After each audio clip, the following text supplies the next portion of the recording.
11년 전 이 길에서 그 사건은 일어났습니다. 운전석에서 웃으며 맞았던 마지막 손님은 얼마 지나지 않아 무자비한 살인마로 돌변했습니다.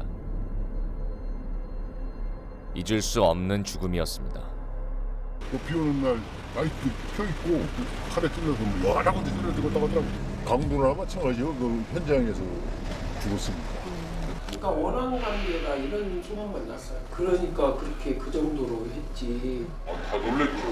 그런 일이 있는데 안 놀랬어 안 들어갔어요. 우리 일인데 나도 될 수도 있는. 대전광역시의 호젓한 주택가에서 발견된 개인 택시. 그 택시 안의 광경에 모두 경악했습니다. 온통 피로 물든 택시 뒷좌석에서 발견된 시신이 말로 표현할 수 없을 만큼 처참했기 때문입니다.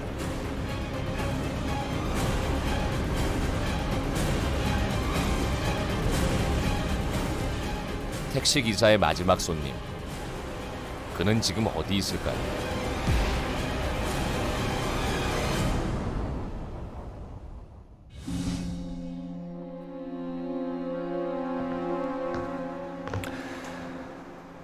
(2000년) 익산, 2004년 남양주, 2005년 하남, 2006년 수원. 모두 택시 강도 사건들입니다. 이 무렵엔 유독 택시를 대상으로 한 강도 사건이 많았습니다. IMF 사태 이후라서 발생한 생계형 범죄들이었다고 합니다. 하지만 2006년 대전에서 발생한 이 사건은 조금 달랐습니다. 택시에서 현금이 고스란히 발견됐고 범행 현장이 너무나 처참했기 때문입니다. 이 사건을 함께 추적하기 위해 범죄수사 스페셜리스트를 모셨습니다.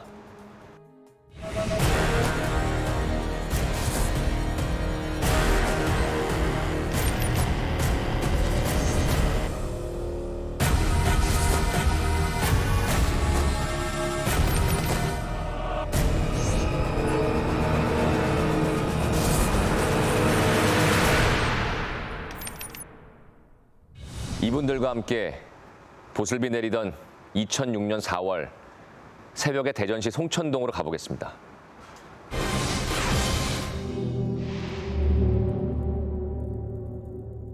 (2006년 4월 11일) 화요일.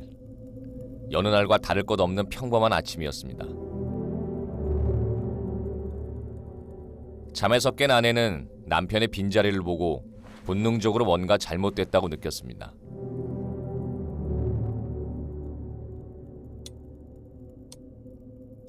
새벽에 보통 4시, 5시 이렇게 왔어요. 그러니까 그 시간쯤에 내가 항상 전화를 해요. 안 들어오면. 전화하면 또 항상 또 받았고, 그날따라 이상하게 전화를 안 받으니까 자꾸만 불안하고 막 이상한 거예요. 그래서 내가 뭔 일이 났나 싶어갖고.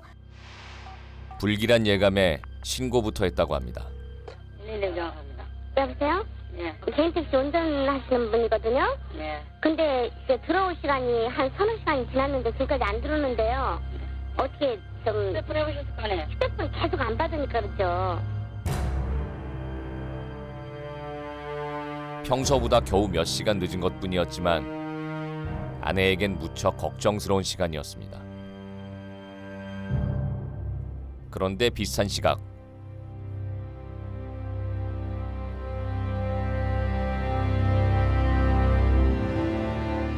또 한 통의 신고 전화가 걸려왔습니다. 인적 드문 주택가 이면 도로에서 심상치 않은 택시를 발견했다는 신고였습니다. 여보세요? 네, 112 신고센터입니다. 네, 사람이 뒷좌석에요? 손에 막 피가 달떡 묻고 그 안에 보니까 막 피투성이 돼가지고 사람이 쓰러져 있고 툭 몰려 있는데요. 두 통의 신고 전화가 같은 택시를 지목하고 있었습니다. 그런데 정차된 택시의 모습이 무척 이상했습니다.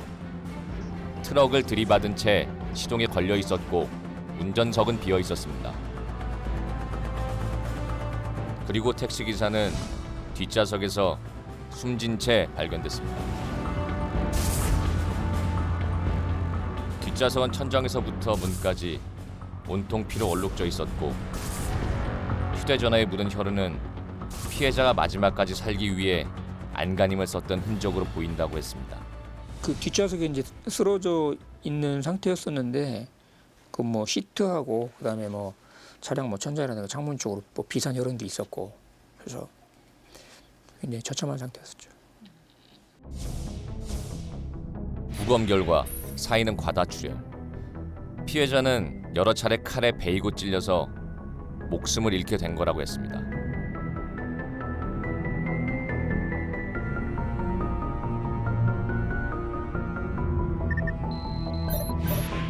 시신에 남은 칼자국은 무려 28곳이었습니다. 특히 얼굴과 머리는 차마 보기 힘들 정도로 참혹했습니다.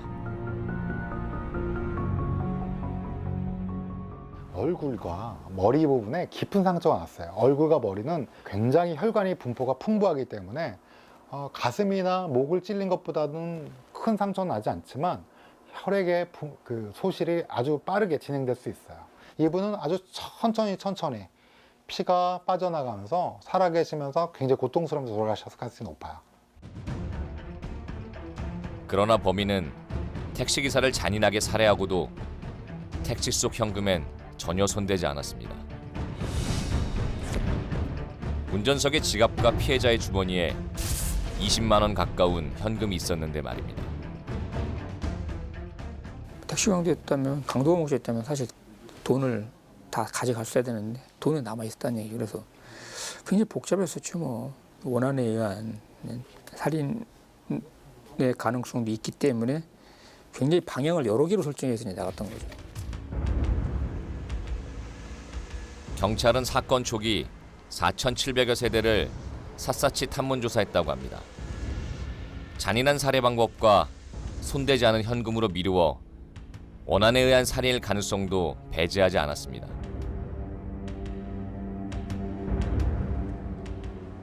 하지만 피해자의 주변인들은 원한에 의한 살인은 말이 안 된다고 했습니다.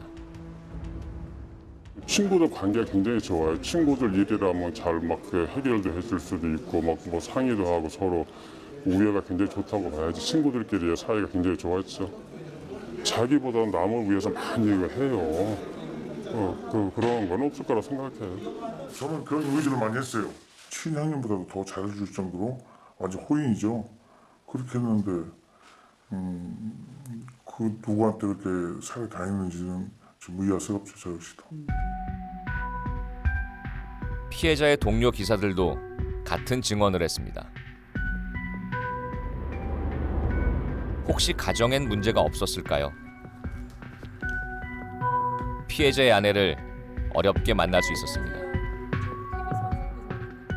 아내는 요즘 잘 걷지 못할 정도로 건강이 좋지 않았습니다. 남편이 떠난 뒤로 부쩍 악화됐다고 했습니다.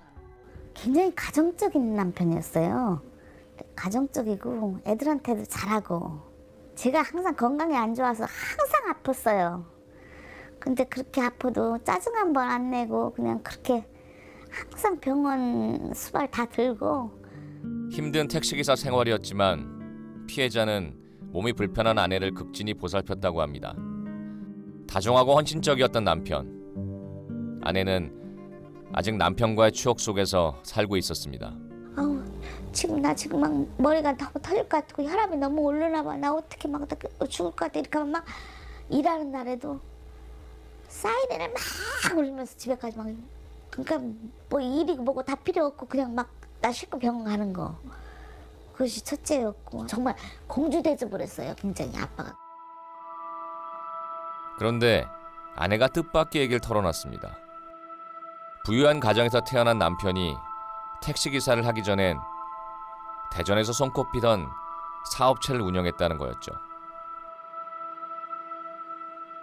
열심히 사업체를 운영했지만 부도가 났고 생계를 위해 택시기사를 하게 됐다는 겁니다. 하지만 특유의 낙천적인 성격 덕분에 금세 택시기사 생활에 적응했다고 합니다. 택시기사를 하며 빚도 갚았고 어렵사리 개인 택시도 장만했습니다.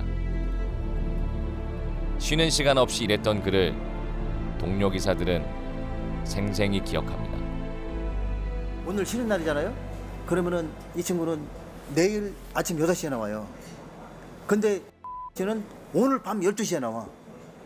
그러니까 일을 무지하게 많이 하는 거지. 12시만 넘으면 이제 휴차가 바뀌니까 바뀌자마자 그냥 바로 영업을 나오는 거죠.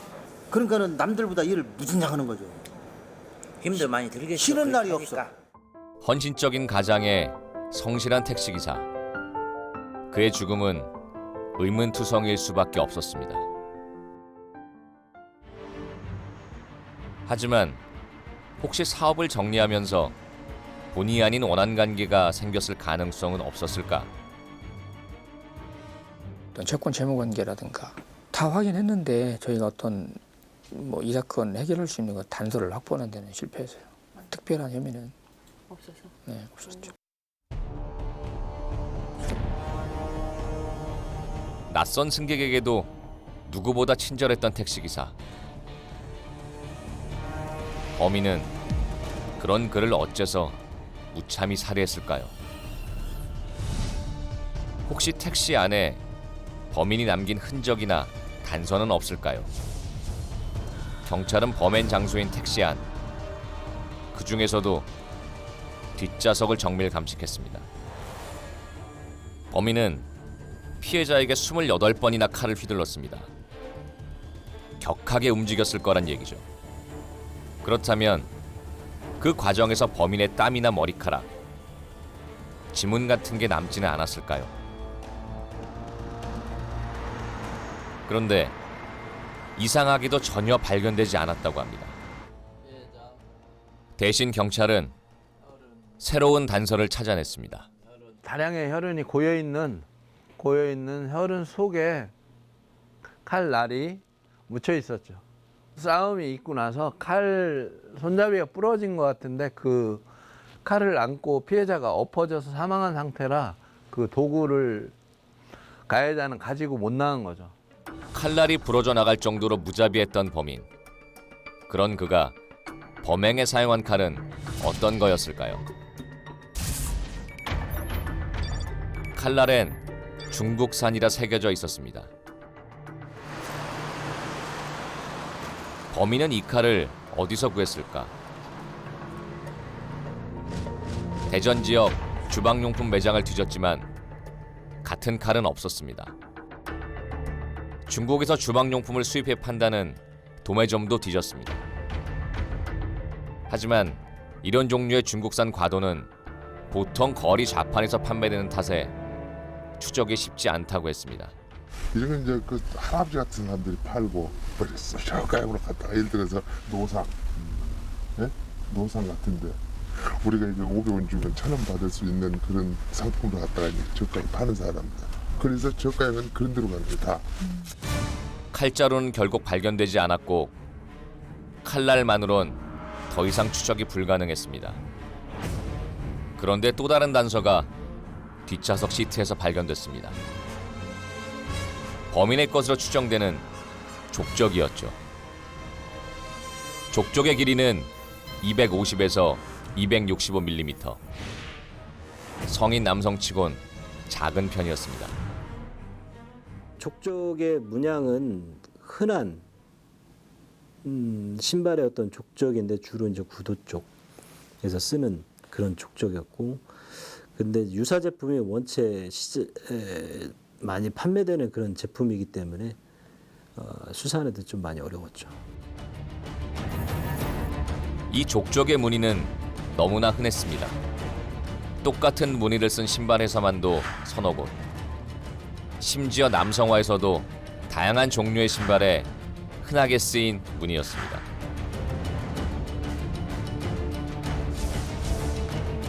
범인의 족적과 범행 도구의 혈흔까지 단서가 여럿 있었지만 범인 검거는 실패했습니다. 부러진 칼날이 남겨졌다고 했습니다. 저희도 이 영화 같은 걸 촬영을 할 때 이런 액션씬이라고 하죠. 이렇게 싸우는 격투씬을 할 때 뭐 총이라든가 칼, 물론 이제 안전한 장치로 가짜를 씁니다. 하지만 서로 합을 맞춰서 하는데도 굉장히 손에 힘이 많이 가고 상처가 남을 때가 많아요. 그래서 액션 지금 보통 배우들이 손이 많이 다치거든요. 혹시 다치신 부분이 어디신가요? 대부분은 칼이나 총, 엄지손가락. 예, 이 부분을 많이 다치게 그렇죠. 됩니다. 네네. 이게 실제로 가해자들을 살펴보면 저희 보면 많이 다치는 부분이 첫 번째 손가락과 두 번째 손가락 사이입니다. 주된 사용하는 손에. 그리고 또 마지막 새끼 손가락이 있는 부분에 또 많이 다칩니다.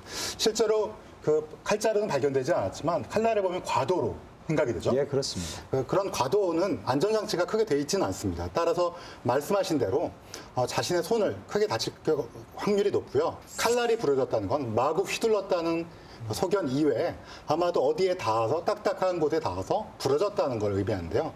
그렇다면 손을 다쳤을 확률이 매우 높습니다. 주변 병원을 대상으로 어떤 이런 그 당시에 응급 상황으로 온 사람이거나 또 뭐 손을 다친 환자가 있거나 네. 이런 건 없었나요?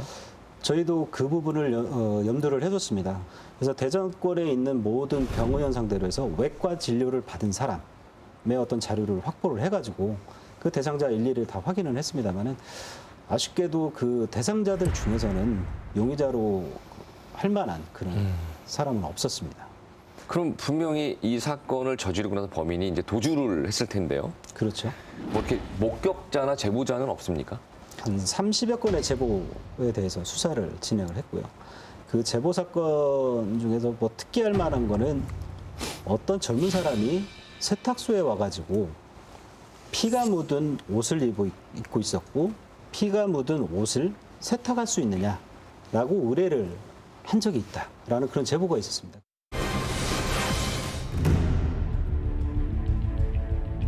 잔혹한 살인 사건에 대한 소문은 금세 대전광역시에 퍼졌습니다.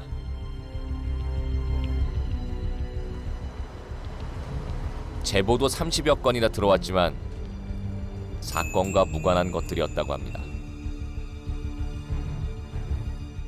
그런데 사건 발생일 아침에 수상한 청년을 봤다는 어느 세탁소 사장의 목격담은 좀 달랐다고 합니다. 그가 운영하는 세탁소의 위치는 범행 현장에서 5km 정도 떨어진 곳이었습니다.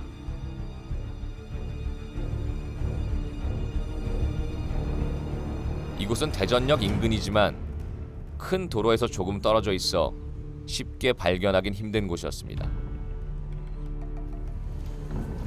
그런데 청년의 어떤 점이 수상했다는 걸까요? 일단 나타난 시각부터 이상했다고 합니다. 아침이니까 내가 이제 여기 정리하느라고 문을 여기를 열어놨지. 열어놓고선 청소하느라고 이제 장사 시작하려고 이제 청소하느라고 여기 정리하고 있는데 누가 무뚝 서 있더라고. 그런데 그의 손에 들린 것이 이상하다 못해 섬뜩했다고 합니다. 티셔츠만 입고 거의 겉옷인가 뭔가는 모르겠어. 이렇게 종이봉다리에다 들고서는 싸서 이렇게 넣어가지고 들고 왔더라고. 이렇게 왜 그러냐고 했더니 피 묻은 옷 좀 세탁할 수 있냐고. 이른 아침에 나타나 피 묻은 옷을 세탁해달라는 청년. 그런데 수상한 건 그뿐이 아니었습니다.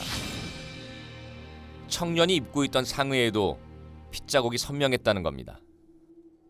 피가 이렇게 착 뿌려져가지고 이렇게 몇 방울 이렇게 묻은 것 이렇게 묻었더라고. 이게. 나는 이제 그걸 다 봤을 때 기분이 막 선떠났더라니까. 더군다나 옷 피 묻은 거 빨아달라고 그래서 안 받았지. 세탁소 주인의 단호한 거절에 청년은 별다른 기색 없이 돌아갔다고 합니다.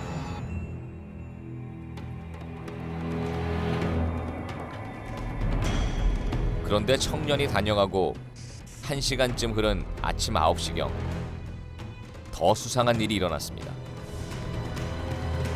그 청년이 다시 찾아와 피 묻은 옷 세탁을 재차 요구했다는 겁니다. 이른 아침에 피 묻은 옷만으로도 수상한데 낯선 청년이 2번씩이나 찾아온 게 더욱 이상했습니다. 처음 보는 분이었어요? 네, 처음 보는 사람. 주민도 안 같았어요. 아, 내가 여기 몇 년을 사는데 여기 요금방 사람들 다 아는데. 그리고 우리 집 오는 사람들 대략 다 단골들이니까. 사건 당일 피 묻은 옷으로 세탁소를 찾은 낯선 청년에 대한 제보에 경찰은 주목했습니다. 세탁소를 운영하시기 때문에 보통 그런 분들은 옷을 보는 눈이 남다르거든요. 그러니까 우리가 일반적으로 옷 이쁘네, 뭐 색깔이 어떠네 이렇게 보는 거하고는 좀 달리 세탁소를 운영하시는 분들은 얼룩이 있네 하는 걸 쉽게 보통 사람보다 쉽게 지각을 하실 수 있는 그런 이제 직업적인 특징이 있죠. 그래서 아마 그분이 딱 봤을 때 어디에 얼룩이 있더라 하는 진술은 상당히 신빙성이 있다고 생각을 합니다. 세탁소 사장님이 본 청년의 외모는 어땠을까요? 당시 몽타주는 만들어지지 않았지만 중요한 단서가 될 수도 있습니다. 키가 약간 연한 회색 비스름하더라고. 아랫도리는 일반 작업복처럼 된 거 있고. 작업복이요? 예. 약간 푸르스름한 색깔 나는 건데 거진 국방색 비스름하더라고. 몸매는? 몸은 약간 호리호리하고 그렇게 크지는 않던데요. 한 보통 키에. 서 있을 때 한 이 정도. 약간. 세탁소 사장의 키는 165cm. 청년은 5cm 더 큰 170cm쯤이었다고 합니다. 세탁소 사장이 본 용의자는 당시 20대 초중반으로 보였고 키 170cm에 왜소한 체형으로 회색 티셔츠에 국방색 바지를 입고 있었다고 합니다. 세탁소 사장의 증언을 뒷받침할 연구 자료도 있습니다. 한국표준과학연구원은 5년마다 15,000여 명의 한국인에게서 얻은 데이터로 한국인의 표준 체형을 발표하고 있습니다. 그중엔 신발 크기에 대한 데이터도 있습니다. 범인이 남기고 간 중요한 단서인 족적의 크기는 250에서 265mm. 그렇다면 이 신발 크기로 범인의 키나 몸무게를 추정해 볼 수 있을까요? 범인의 신발 크기는 작은 편이고 세탁소에 나타난 용의자의 키도 크진 않습니다. 그렇다면 족적으로 추정할 수 있는 키와 몸무게는 얼마나 될까? 발 사이즈하고 키하고는 상관관계가 굉장히 높습니다. 대략 1m 한 70 정도. 그 정도 키고 몸무게는 55에서 한 60kg 정도에 분포되는 그런 사람이라고 추정할 수 있겠습니다. 범인의 키는 신발 크기로 미루어 170cm 정도로 추정됩니다. 세탁소에 나타났던 청년의 키도 170여 cm 가량으로 비슷합니다. 그런데 만약 그 청년이 용의자라면 어째서 범행 현장에서 5km나 떨어진 세탁소에 나타났던 걸까요? 그걸로 그의 직업이나 주변 환경을 추론할 수는 없을까요? 용의자가 나타났던 세탁소 주변을 둘러봤습니다. 이곳은 좁은 골목이 미로처럼 얽히고 설킨 오래된 동네입니다. 낡은 집들이 촘촘히 들어선 곳이죠. 그리고 그 사이사이엔 하루에 10,000원, 한 달에 15만 원 하는 쪽방들이 있습니다. 이곳엔 어떤 사람들이 오는 걸까요? 뭐 여기 뭐 다 쪽방이지 뭐. 그러니까 뭐 다 있는 사람들은 여기 살겠어 이렇게. 노가다 일하는 사람들 그런 사람이 많이 오지. 딴 사람은 잘 안 와. 몸 하나 뉘면 가득 차는 좁은 쪽방. 하루하루 살기 벅차고 빠듯한 이들이 겨우 잠만 잘 수 있는 곳이라고 했습니다. 방 하나가 이렇게 생기는 이런 방에서 누가 어떻게 살아? 뭐 욕실도 없지, 방도 좁지, 밥도 못 해 먹고 이런 데서는. 세탁도 못 하겠네요. 못하지. 우리는 빨래 넣을 데가 없어. 살아간다기보다 하루하루 연명한다는 말이 어울리는 쪽방 골목의 세탁소를 찾았던 용의자. 그는 어떤 사람일지 프로파일링 해봤습니다. 이 피를 빨리 씻어야 된다. 근데 자기가 지금 거주하는 곳에서는 이거를 씻을 만한 그런 조건이 안 되는 상황이었을 가능성이 있어요. 예를 들면 여관방이라든지 또는 뭐 빨래를 해본 적이 없다든지. 또 하나는 이제 그 범행이 발생한 날을 보게 된다면 화요일 날 새벽이란 말이죠. 그렇다면 정상적으로 아침에 출근을 하는 그런 정도의 직업을 가진 사람은 아닐 것이다. 본인이 어떤 파트타임으로 일을 하거나 아니면은 극단적으로 얘기한다면 실직해 있는 상황 또는 직업을 갖지 못하고 있는 그런 상황의 사람일 가능성이 크다는 거죠. 갈아입을 옷도 없고 세탁도 힘들어서 피가 묻은 옷을 들고 세탁소를 찾았던 청년. 그가 택시 강도를 선택했을 정황은 충분했습니다. 그 청년은 지금 어디에 있을까요? 대전에 살고 있을까요? 아니면 다른 지역으로 갔을까요? 용의자의 행방만큼이나 알 수 없는 점은 또 있습니다. 사건 당일 피해 택시는 어째서 전조등과 시동을 끄지도 못했던 걸까요? 왜소한 용의자는 181cm가 넘는 피해자를 어떻게 살해했을까요? 범행 현장에 남은 혈흔을 통해 그날 두 사람 사이에 어떤 일이 있었는지 살펴보기로 했습니다. 달려들으면 얼마나 놀랐겠냐고. 피해자가 뒷좌석에서 격렬한 다툼이 있었고 혈흔으로 봐서 범인은 범행을 막으려는 피해자에게 마구 칼을 휘두른 걸로 보입니다. 좁은 공간이라 공격은 상반신에 집중됐죠. 지금 머리를 공격한다면 피해자 고통이 엄청나게 심해요. 그것도 한 번도 아니고 한 10여 차례 이상을 칼로 막 머리를 공격하는데 어떻게 했어요? 막 어떻게 할 줄 모르지. 여기에 부딪히고 여기에 부딪히고 소리 지르고. 예상치 못한 저항에 범인은 점점 흥분해서 무차별 공격을 퍼부은 걸로 보인다고 했습니다.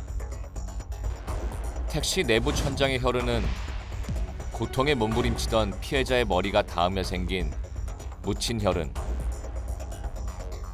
창문에 튄 피는 좁은 뒷좌석에서 사투를 벌이던 피해자의 호흡기에서 분출된 호기 혈흔이라고 합니다. 피해자는 결국 칼을 든 범인에게서 벗어날 수 없었습니다. 피해자가 필사적으로 저항했던 건 시신에 남은 칼자국을 통해서도 알 수 있었습니다.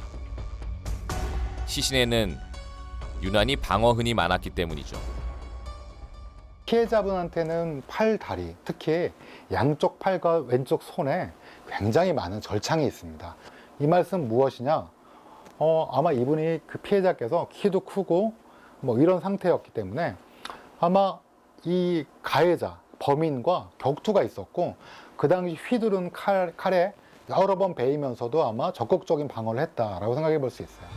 범인은 칼이 부러질 정도로 공격했습니다. 피해자의 왼팔에 생긴 관통상도 오른손잡이인 범인이 잔인하게 제압하면서 생긴 걸로 보인다고 했습니다. 그런데 범인은 왜 얼굴을 유독 심하게 공격했을까요? 혹시 사이코패스였던 건 아닐까요? 좀 더 프로페셔널하고 조금 더 경험이 있는 범인이라면 가슴부터 찔렀을 겁니다, 아마. 가슴이나 목부터. 근데 이렇게 얼굴에 상처가 많다? 이거는 범인, 가해자가 굉장히 당황했던 거야. 그러니까 서로 격투가 오고 하는 순간에 칼을 막 휘두른 건데 그게 보통 얼굴이나 또 치명상이 아닌 쪽에 주로 집중이 된 거죠. 왜소한 범인이 당황한 나머지 과잉 공격을 했다는 겁니다.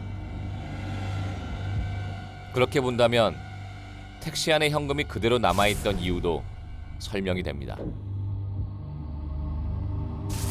예상치 못한 저항에 당황한 범인은 과잉 공격으로 택시기사의 목숨을 빼앗고 도주했던 걸로 추정됩니다. 지금 이 세탁소에 왔다는 이 청년이 유력한 용의자인가요? 한 명인가요, 이분? 저희가 그때 당시에 그 사람이 세탁소 이전에 발생했던 사건 사고를 저희가 다 확인을 했습니다.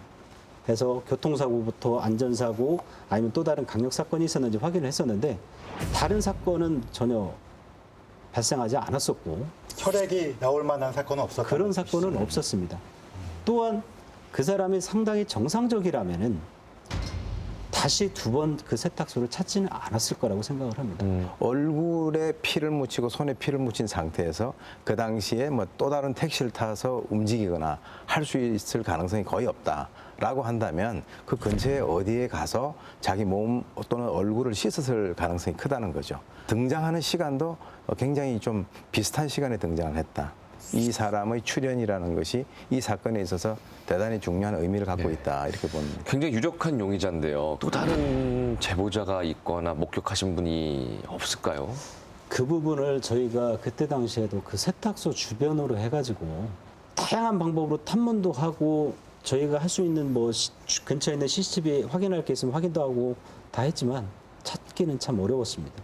하지만 이제 피해자의 혈액과 같이 섞여 있는 혼합형의 어떤 DNA는 저희가 확보할 수 있었던 건데요.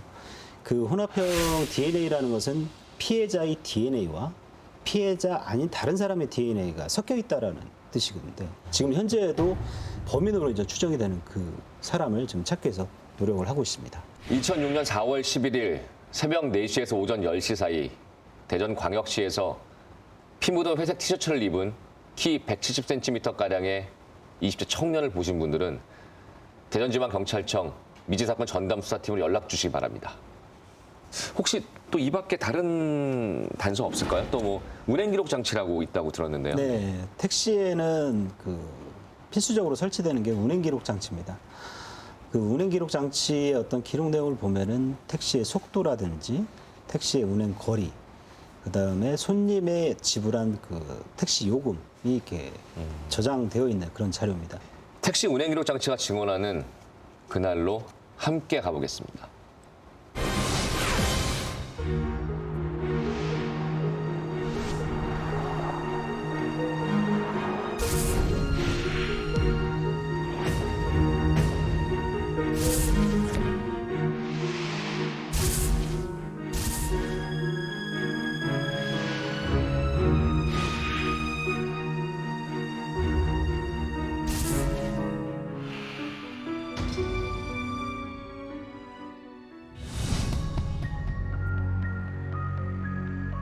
사건 현장인 송천동은 산기슭에 자리한 곳입니다. 그날 새벽 범인을 태운 택시는 인적도 불빛도 없는 이 길을 따라왔을 겁니다.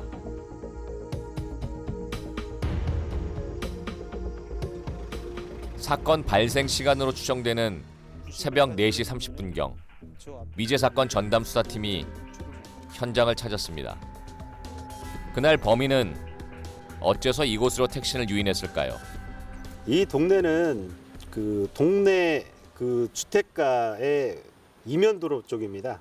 야산이 있고 학교가 있고 그다지 그 유동인구가 많지 않은 그런 상황입니다. 너무나도 후미진 골목이기 때문에 알지 못하는 사람은 설사 이곳을 올 수 없는 그런 상황이었던 거죠. 범인은 이 지점 직전에 공격을 시작한 걸로 보입니다. 운행 기록을 보면 여기서 속도가 뚝 떨어졌기 때문입니다. 운전자가 부상을 입어서인 걸로 보인다고 합니다. 트럭을 들이받은 것도 그래서일지 모릅니다. 그래도 피해자는 사력을 다해 방어한 것 같습니다. 하지만 범인은 끝내 그를 살해하고 도주했습니다. 범인은 어디서 와서 어디로 간 걸까요? 범인이 어디서 승차했는지는 아주 중요합니다. 범인에 대한 정보가 있을 가능성이 높기 때문이죠. 피해 택시의 운행 기록에 의하면 범인은 새벽 4시 27분에 승차했습니다. 그리고 얼마 뒤 인적이 드문 이곳에 도착하자 피해자를 습격합니다. 4월 11일 날 4시 27분에 태운 건 맞아요. 범인이 탄 건 맞고 3.438km를 이동한 건 맞아요. 이 거리 3.438 10km라는 거리는 정확하게 이제 그 범인이 택시를 타고 이동한 거리라고 보시면 되는 게 맞습니다. 정리해 볼까요? 범인은 새벽 4시 27분에 대전 지역 어딘가에서 택시를 탔습니다. 그리고 3.438km를 이동해 사건 현장인 송천동에 닿았습니다. 범인이 택시에 승차한 순간부터 범행 장소인 송천동에 도착하기까지 걸린 시간은 7분이었습니다.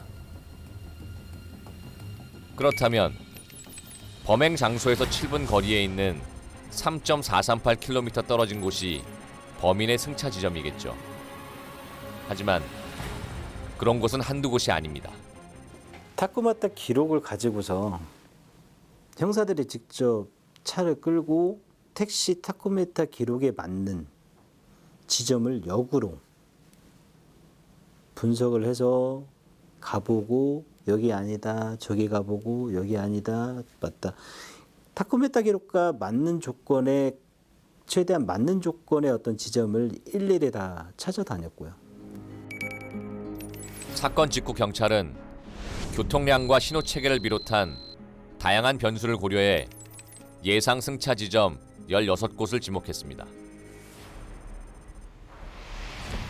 그 뒤 11년이 흘렀습니다. 다시 예상 승차 지점들을 추정해 보기로 했습니다. 그런데 운행 기록엔 또 하나의 중요한 단서가 있었습니다. 앞 손님이 하차하고 범인이 승차하는 데 걸린 시간이 16초밖에 안 된다는 거였습니다.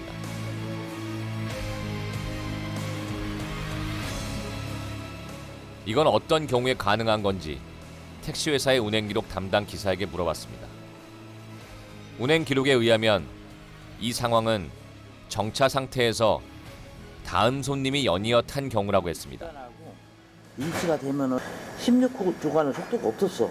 없어? 응, 공백이야. 그럼 정지 상태네? 정지 상태야. 사람을 내리고 나서 바로 태운 거예요. 가능해요. 손님이 서 있으면 그 자리에. 그렇다면 그때 택시에서 내리던 앞손님은 범인의 얼굴을 봤을 가능성이 있지 않을까? 중요한 단서기 때문에 다른 전문가에게 재확인해 봤습니다. 만약에 이런 경우에는 내리는 중에 이미 손님이 기다리고 있어요. 그다음에 계산을 해야 내리는 거잖아요, 이 사람은. 계산하는 동안 기다리고 있는 거죠, 밖에서. 그럴 가능성이 높고, 아니면 내리자마자 바로 올라탈 경우도 있는 거고요.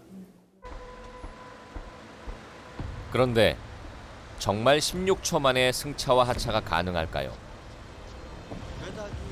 택시에서 내리고 타는데 걸리는 시간을 재보기로 했습니다. 먼저 승차와 하차는 어떻게 기록하는지 확인했습니다.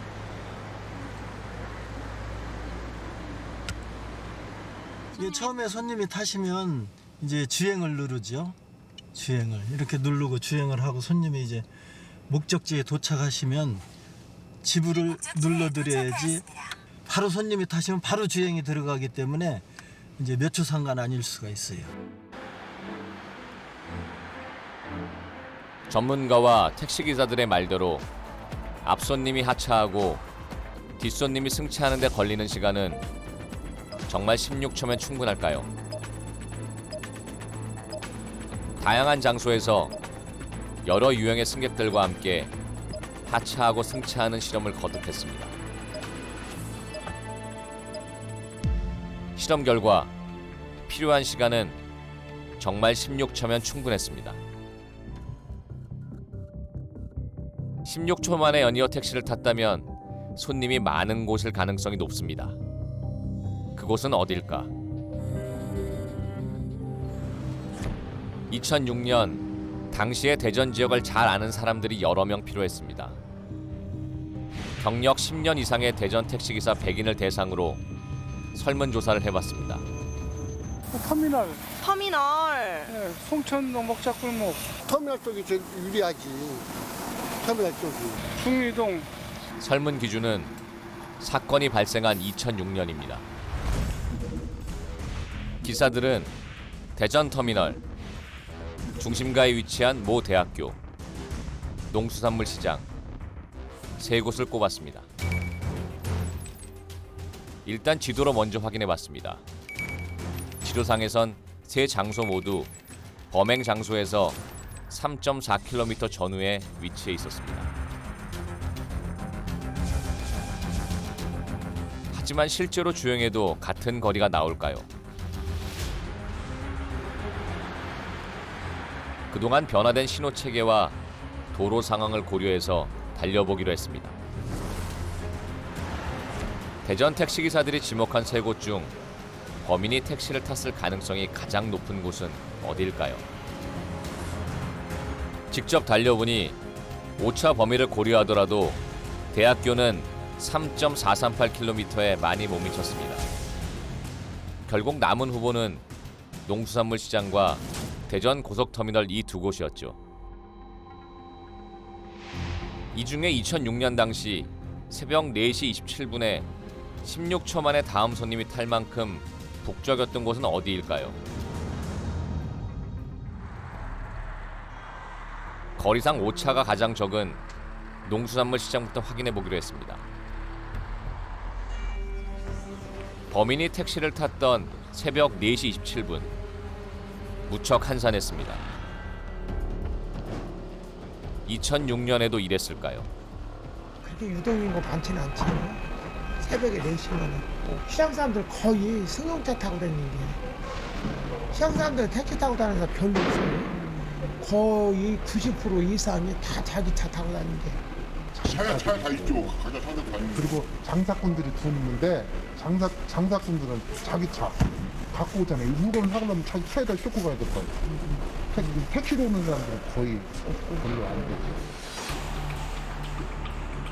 이곳은 농수산물 경매와 도매를 하는 곳이라 자영업자들이 주로 이용하고 그렇기 때문에 택시를 타는 사람은 거의 없다는 거였습니다. 택시기사들에게 재확인했습니다. 여기는 손님이 거의 없어요. 네, 다들 차들 가지고 다니기 때문에. 그러면 대전 고속터미널은 어떨까요? 터미널은 가장 많은 택시기사들이 16초 만에 다음 손님을 태울 수 있다고 지목한 곳입니다. 터미널 근처는 평일 새벽인데도 북적거렸습니다. 택시도 여러 대 눈에 띄었습니다. 근처 주점과 게임장에서 나온 손님들이 속속 택시를 타고 사라졌습니다. 2006년에도 이랬을까요?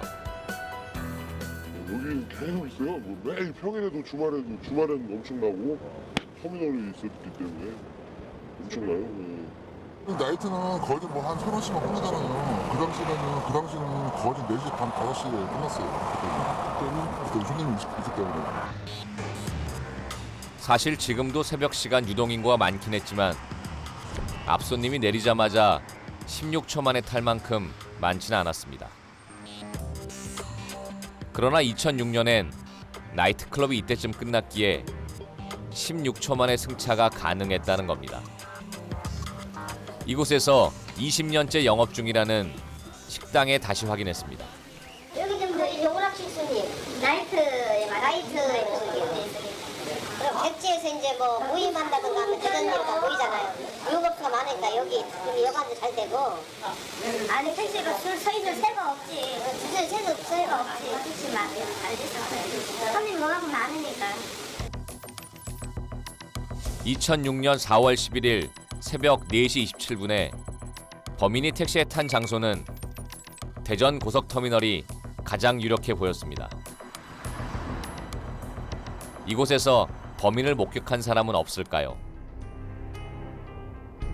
범인은 그때 앞손님이 내리길 기다리며 서 있었을 겁니다. 그리고는 앞손님이 내리자마자 이렇게 택시에 올라탔을 겁니다. 택시기사는 불과 몇 분 뒤에 닥쳐올 자신의 운명을 모른 채 반갑게 인사했을지도 모릅니다. 일단 택시기사가 출발한 지점이 중요한 거는 범인이 그 지점에서 탔기 때문에 그런 거죠. 범인이 거기서 탔다는 얘기는 범인이 그 지점에 어떠한 연고가 있다라는 거고 그 연고가 있는 장소라면은 범인의 단서를 찾을 수 있는 무언가가 있다는 얘기죠.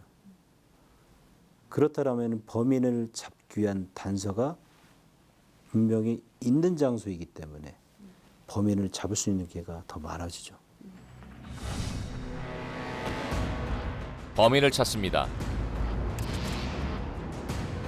2006년 4월 11일 새벽 4시 20분경 대전 고속버스 터미널에서 회색 티셔츠에 국방색 바지를 입은 20대 청년을 보셨다면 제보해 주시기 바랍니다.